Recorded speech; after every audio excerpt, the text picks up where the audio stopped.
Good morning, everyone. It's Tess, and today's tip 131. And today I decided I would talk about something that I'm just dealing with a little bit today. And I decided I was going to talk about muscle soreness. And I did some research on that, and I found an article by brainfacts.org. And I guess I wanted to learn a little bit about muscle soreness because one of my legs have been having on and off soreness, tightness, and stuff like that. And of course, we always want to follow up with our doctors, you know, when it's something out of the ordinary. And I just wanted to learn about what's ordinary and what's not. Are there things I can do to prevent it? And it's funny because everything goes back to basically our basics, which are good nutrition, taking things slow and steady, hydrating. All these things do help us when we have issues come up. But it's kind of funny. I kind of know where it's coming from, and it gives me a little bit of an explanation now because on my one leg I have, on the back side of it, like the hamstring area, I just keep having soreness, but it shifts where it happens to pop up. And I thought I should understand more about that and know when I should, follow up on it. And basically what it kind of said is, and a lot of things we've all heard before, but basics are we should take things slow, know that our body has to adapt when we do things differently than we've always done. And what they were talking about is when the first thing is like when you have muscle soreness, you have to kind of identify when did it happen.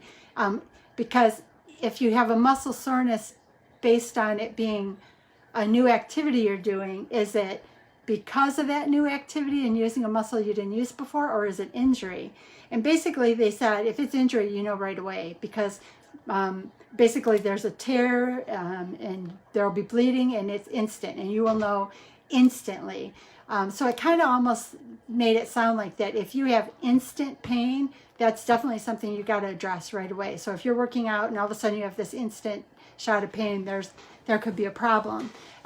It does say that if it's 24 to 48 hours after you were active, then it may very well be what they're calling DOMS, or delayed onset muscle soreness. And kind of what it explained is, and many of us know this and maybe some of us don't, but when you move your body and you exercise, it creates little tears in the muscles.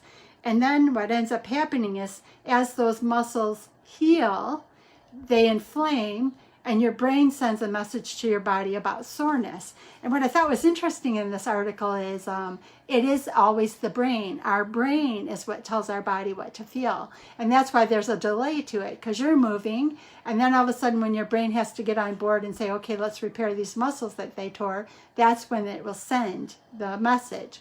And again, a lot of what it talks about is, and I never thought of it this way, it talked about muscle metabolism and nutrition, and it's basics, the basics again that we're learning about health all the way around.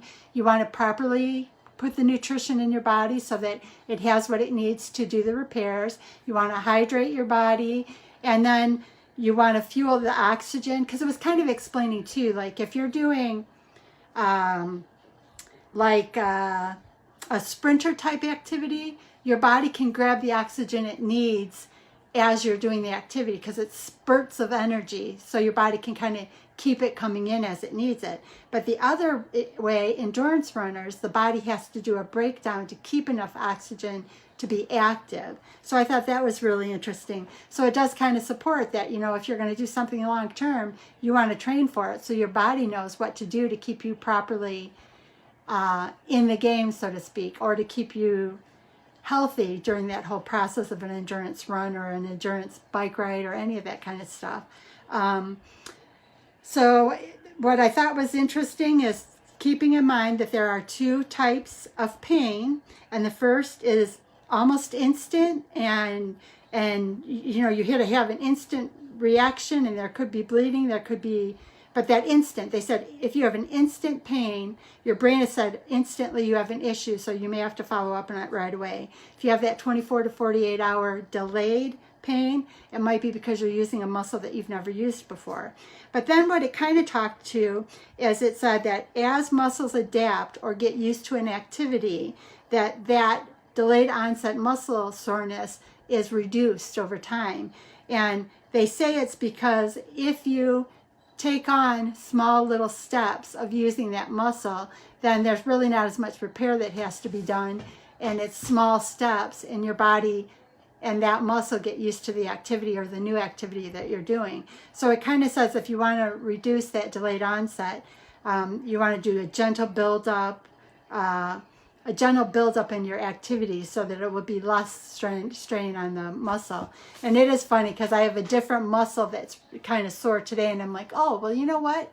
I was doing lawn mowing yesterday and I have a ditch. And instead of going side to side on the ditch, I was going up and down the ditch. So I know that I kind of moved in a different direction. And I don't always mow that ditch. Sometimes my dad uses a riding lawnmower because he loves to ride on it. So I know it's just this different set of muscles. And I thought, well, it's good to know and to learn. And it just really reinforces and supports learning to get healthy with your body, fueling it properly, hydrating it properly, because all those tools will help the body repair when you've become more active than you normally are. And that's what we all want. As we enter into these new stages and get active again, maybe we're all going to have to be a little bit careful. And that's why I thought I'd talk about it today, because many of us maybe haven't been as active in the past year because of not wanting to be outside and being concerned about COVID and all these issues. So maybe we just need to identify and kind of pay attention to our body and make sure we're fueling it properly, hydrating it properly, and being gentle with our movements until our body gets used to doing things that maybe it hasn't done in a long time. So I hope you have a beautiful, beautiful day. I hope you have a sunny day. I hope you find something to really, truly enjoy. And for those of you in the challenge, I'll see you as Doc V goes live in a little while. Thank you so much and have a beautiful, beautiful weekend. Bye-bye.